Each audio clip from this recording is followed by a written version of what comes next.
Today we are going to study chapter number 1 of accounts. It is introduction of accounting, in which main things we are going to study today is terms of accounting. Terms का मतलब क्या होता है? कोई भी चीज पढ़ने से पहले उसकी लैंग्वेज क्या है हमें वो जाननी पड़ती है। मैं आपको एग्जांपल बताऊं, जब आप इंग्लिश सीखते हो तो इंग्लिश सीखने से पहले आप लोग एबीसीडी पहले सीखते हो। डायरेक्ट आपको सीएटी कैट बीएटी बैट नहीं पढ़ाया जाता। Firstly you have to learn A B C D. Likewise accounts में ये जो टर्म्स है, जो कितनी टर्म्स है, टोटल 46 टर्म्स है, वो हमारे यहाँ पे बेसिक टर्म्स है। मतलब अकाउंट्स की लैंग्वेज क्या है वो हमको कहां से पता चलेगी? ये पूरी 46 टर्म्स है। यहाँ पे आपके सामने पहले 4 टर्म्स है। पहली टर्म है बिजनेस ट्रांजैक्शन। ये आप सब जानते होंगे बिजनेस ट्रांजैक्शन क्या होता है, but in accounting language it is exchange of goods और सर्विसेज बिटवीन टू और more person either in cash और क्रेडिट। दो लोगों के बीच में एक्सचेंज होना गुड्स और सर्विसेज का, या तो वो कैश में हो सकता है या तो क्रेडिट में हो सकता है। Main thing is that exchange of goods और सर्विसेज। ठीक है, गुड और सर्विस एक्सचेंज होना या कैश में हो या क्रेडिट में। क्रेडिट का मतलब क्या होता है?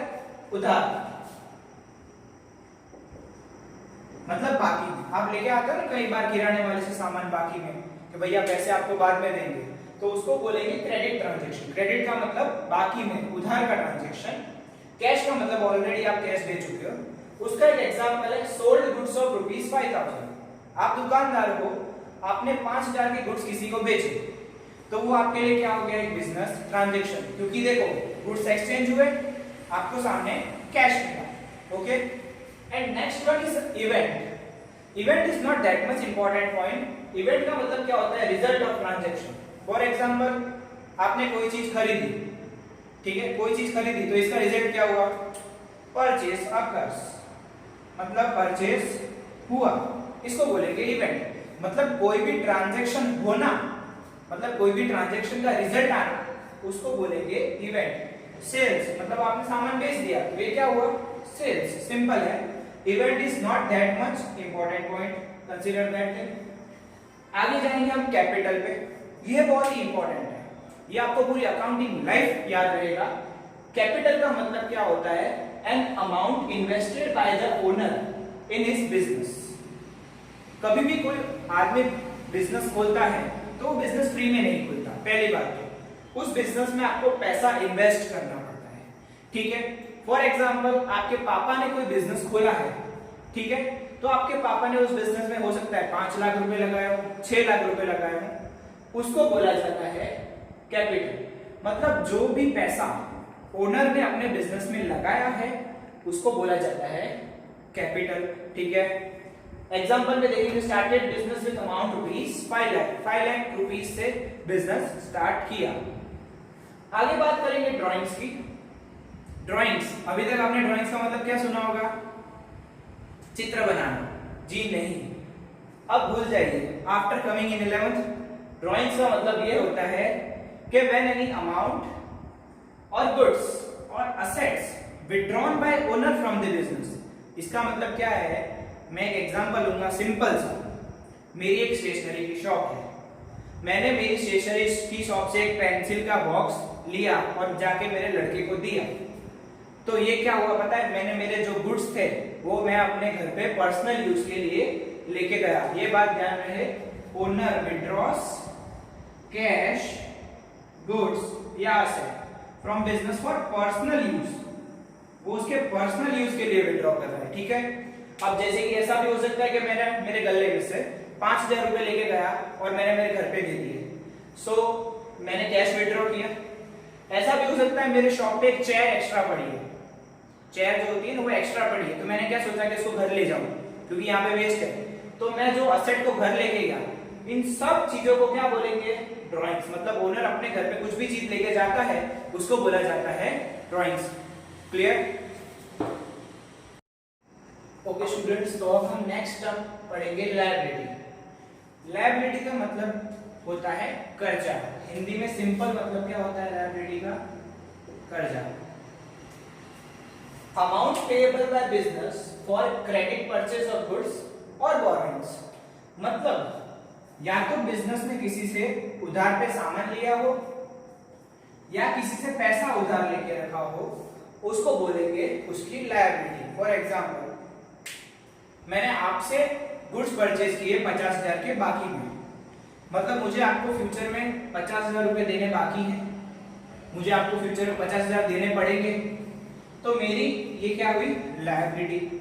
एंड दूसरा, मैंने कहीं मार्केट से लोन लेके रखा हुआ है 1 लाख रुपए का, उसको बोलते हैं बोरोइंग्स, ठीक है, वो भी मेरे लिए क्या हुई, एक लायबिलिटी। मेरा क्या हुआ, वो एक कर्जा, ठीक है, मतलब टेकन लोन ऑफ ₹50,000, ये इसका एक एग्जांपल है। ओके, आगे है लायबिलिटी के कुछ टाइप्स हैं, internal liability and external liability, current liability and non current liability. तो पहले हम देखते हैं internal liability and external liability को।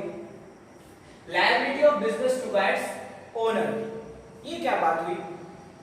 आप सोचोगे कि ओनर और बिजनेस के बीच की लायबिलिटी, इंटरनल लायबिलिटी का मतलब क्या हुआ, बिजनेस और ओनर के बीच की लायबिलिटी। तो आपको ख्याल आना चाहिए, बिजनेस मेरे पापा का, तो काय की लायबिलिटी। एक बात हमेशा ध्यान रहे,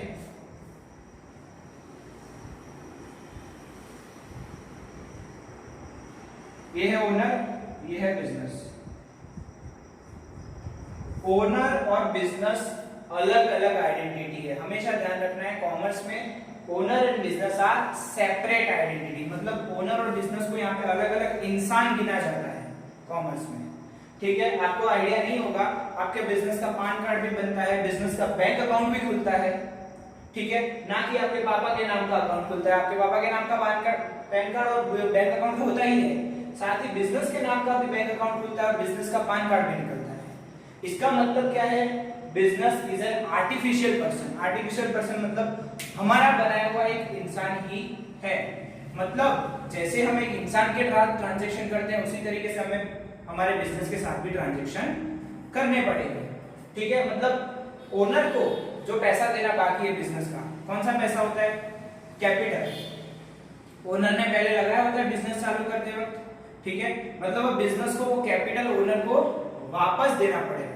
मतलब कैपिटल जो है ना वो बिजनेस के लिए लायबिलिटी होगी, क्योंकि ओनर ने उसको पैसा दिया है, जब बिजनेस चालू किया है ओनर ने उसको पैसा दिया है, अब बिजनेस को वो ओनर को वापस चुकाना पड़ेगा, तो ये बिजनेस की एक लायबिलिटी हुई, वो है इंटरनल लायबिलिटी, मतलब liability of business towards owner, owner और बिजनेस के बीच की liability. External liability, liability of business towards third party. Third party का मतलब किसी बाहर वाले से जो लायबिलिटी लेके रखी हो, फॉर एग्जांपल मैंने बाहर से कहीं लोन लेके रखी होगी, ठीक है, तो वो कौन सी हो जाएगी, एक्सटर्नल लायबिलिटी हो जाएगी, सिंपल, क्योंकि मैंने बाहर वाले से कहीं से पैसा उधार लेके रखा है और मुझे चुकाना है, so it is known as external liability. आगे बढ़ेंगे, current liability and non current liability.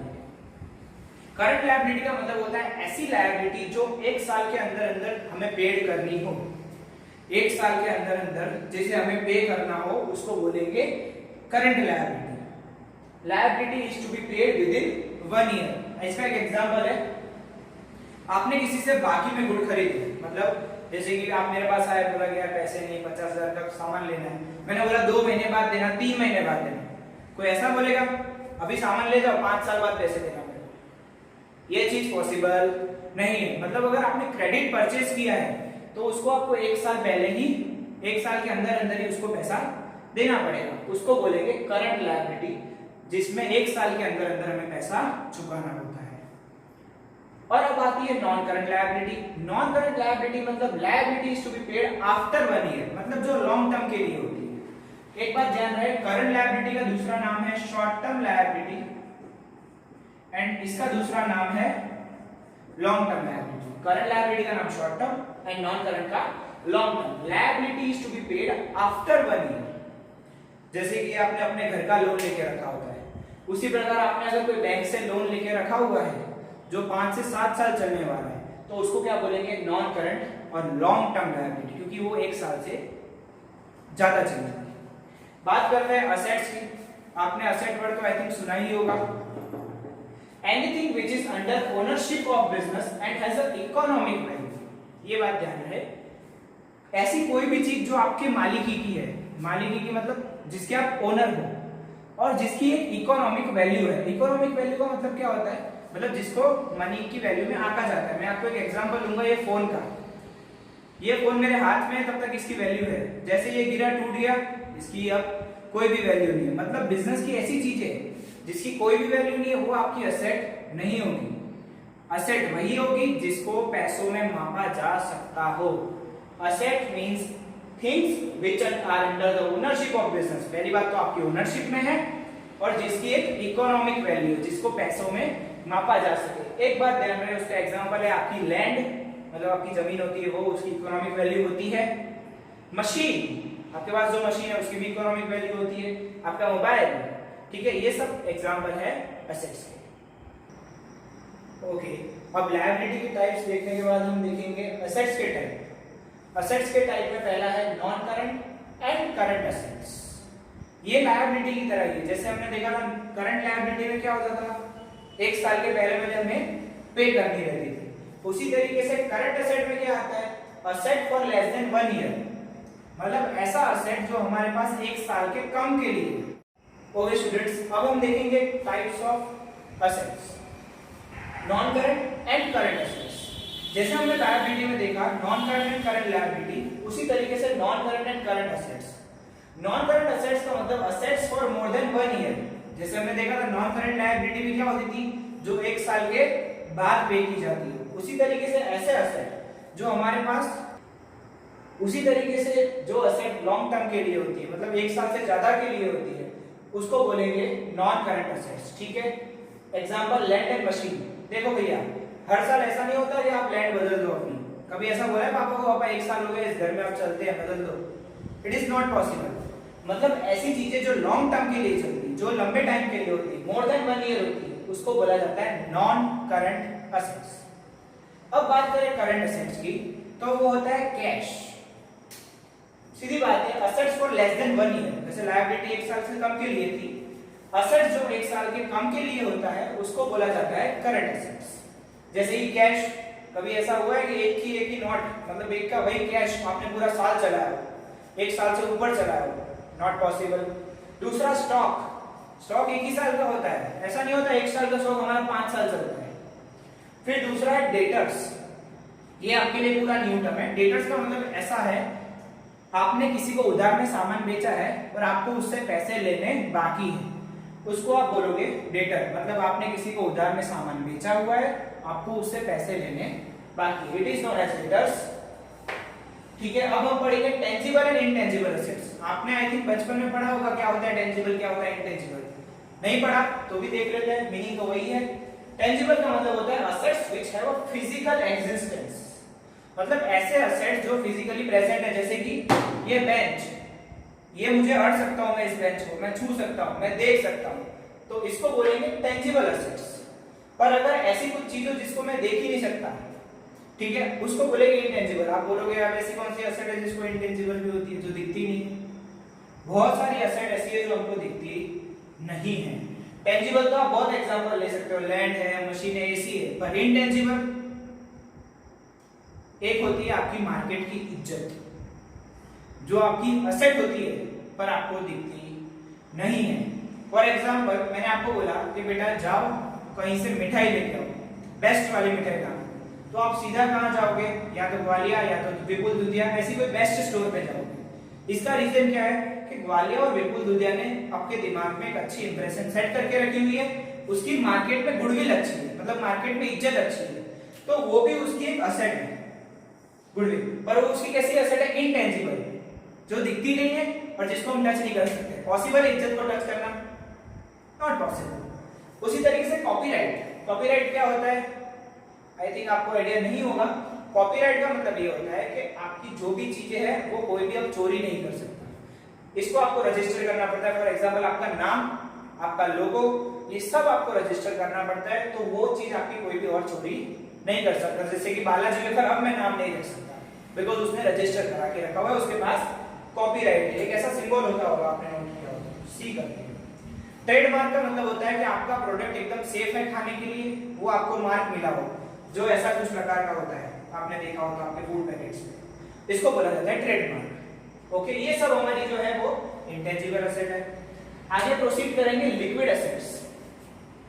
Liquid asset और करंट एसेट ये दोनों ऑलमोस्ट सेम है, लिक्विड और करंट पूरा सेम, बट एक ही डिफरेंस है, लिक्विड एसेट में खाली स्टॉक इंक्लूड नहीं होता है, ध्यान रहे स्टॉक इंक्लूड नहीं होता है।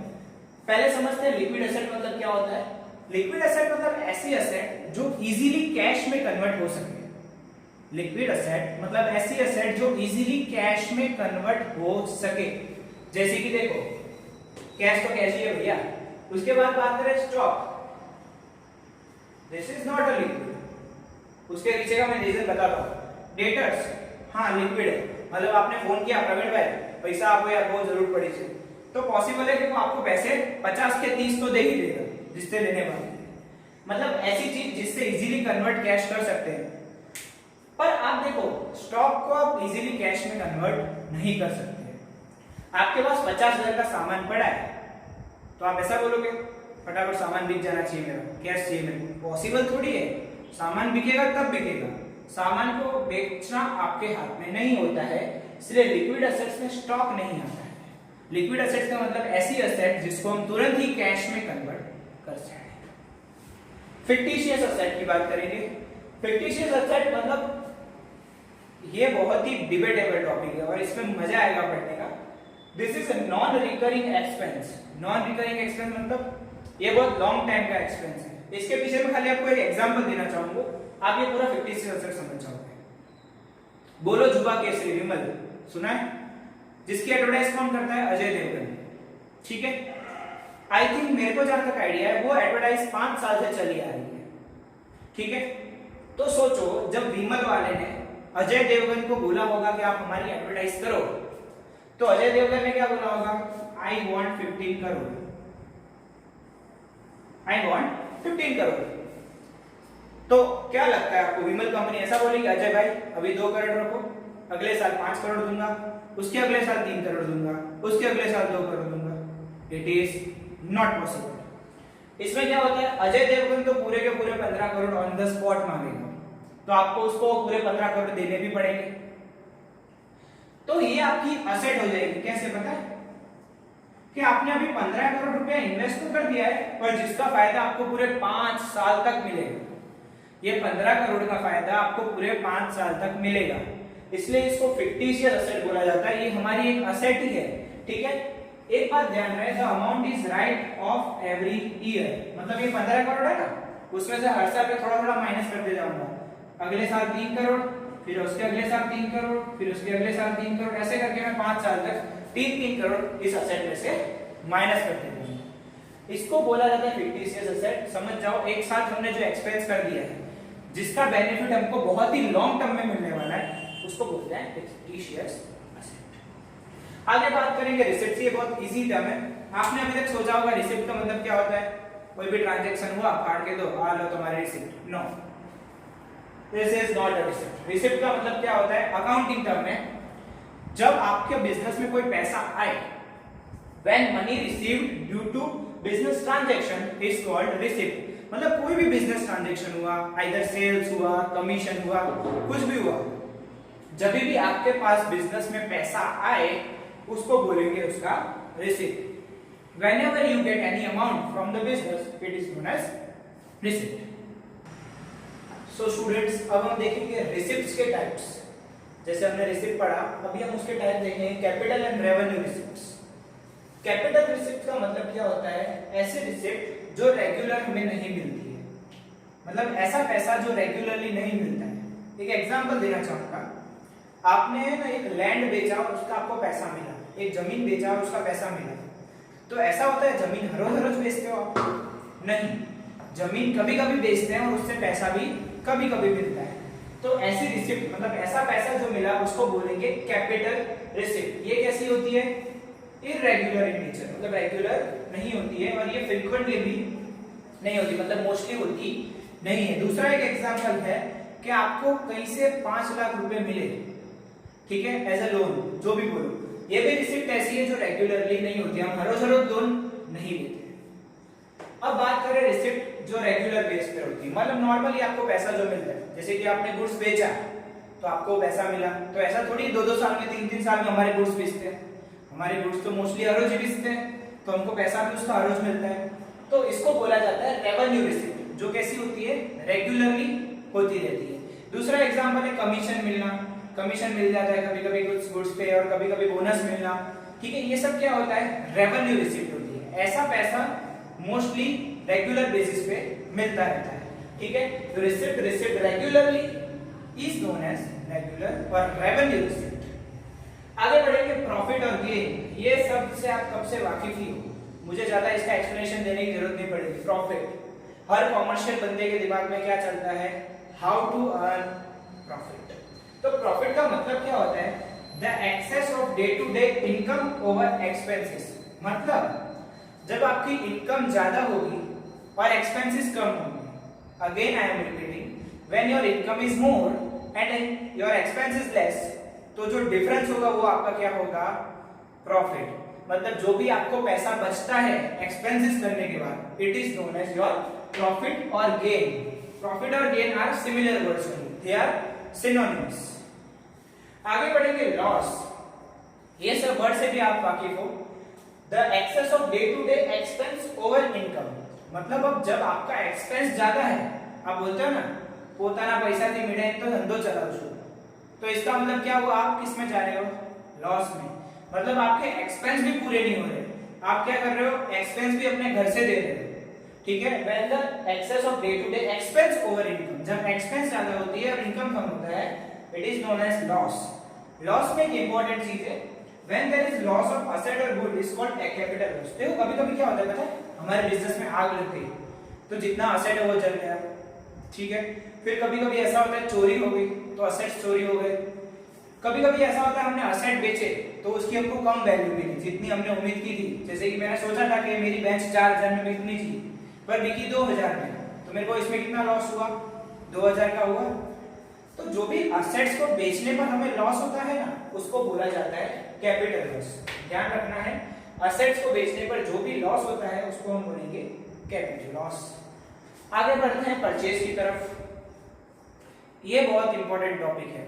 आप क्या समझते हो परचेज मतलब, मैंने टेबल खरीदा मेरे लिए परचेज, मैं पेंसिल खरीदी मेरे लिए परचेज। अभी तक आपके लिए परचेज मतलब क्या था, जो भी चीज खरीदो मतलब मैंने परचेज किया।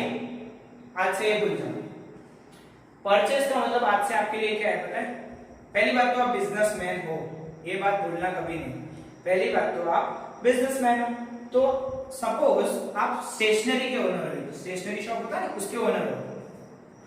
अगर आपने पेंसिल बॉक्स के बंचेस खरीदे बहुत सारे, ठीक है, मतलब आप सीधी सी बात है स्टेशनरी वाला पेंसिल ही बेचता है, मतलब पेंसिल का ही बिजनेस करता है।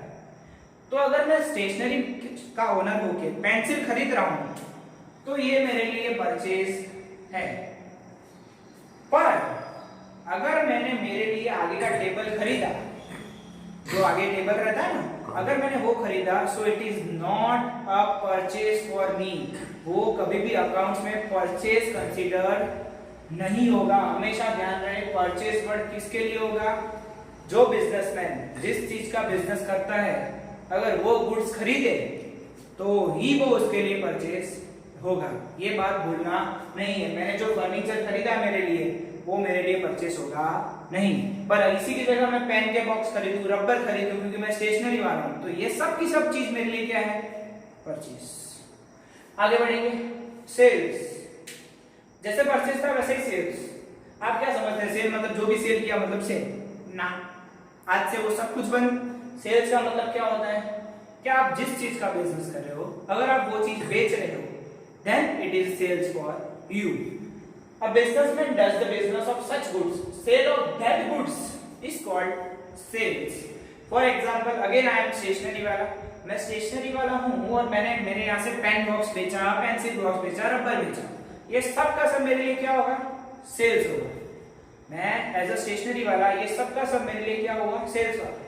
पर अगर क्या हुआ पता है, एक मेरे पास एक कस्टमर आया, वो बोलता है ये एक्स्ट्रा पेन पड़ा है आपके वहाँ, बेचना है। मैंने बोला हाँ ले जाओ, तो मैंने वो फैन बेचा ना, वो मेरे लिए सेल्स नहीं होगा। वो सेल्स किसके लिए होगा, फैन वाले के लिए, क्योंकि उसका बिजनेस है फैन बेचना। मैंने तो ऐसे ही पढ़ा था तो मैंने बेच दिया। तो ये बात दिमाग में रहे, जो बिजनेस जिस चीज का करता है उसी को ही सेल्स बोलेंगे। आगे बात करेंगे स्टॉक की।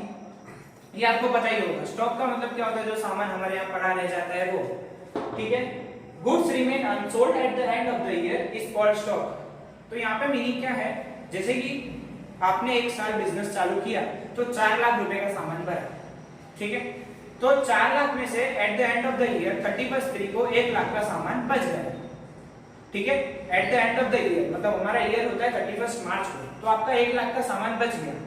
तो वो जो सामान बचा है ना, उसको हम क्या बोलेंगे, स्टॉक। मतलब अनसोल्ड गुड्स मतलब जो भी सामान हमारा बिका नहीं है, साल खत्म होते होते जो सामान मेरा बिका नहीं है उसको बोलेंगे stock. Okay, just wait for a minute. अभी हम क्या करेंगे, पहले पूरा फ्लैशबैक देखना है। मेन बात ध्यान रहे, जब भी आप ये पूरी टर्म्स समझने के लिए वीडियो ऑन करो, मेरा रिक्वेस्ट है please take book with yourself. Book खोल के रखना है और साथ ही साथ उसका कंटेंट भी आपको रीड करना है, so you can easily take your note और आप आसानी से अपनी नोट्स भी बना सको। Okay, thank you.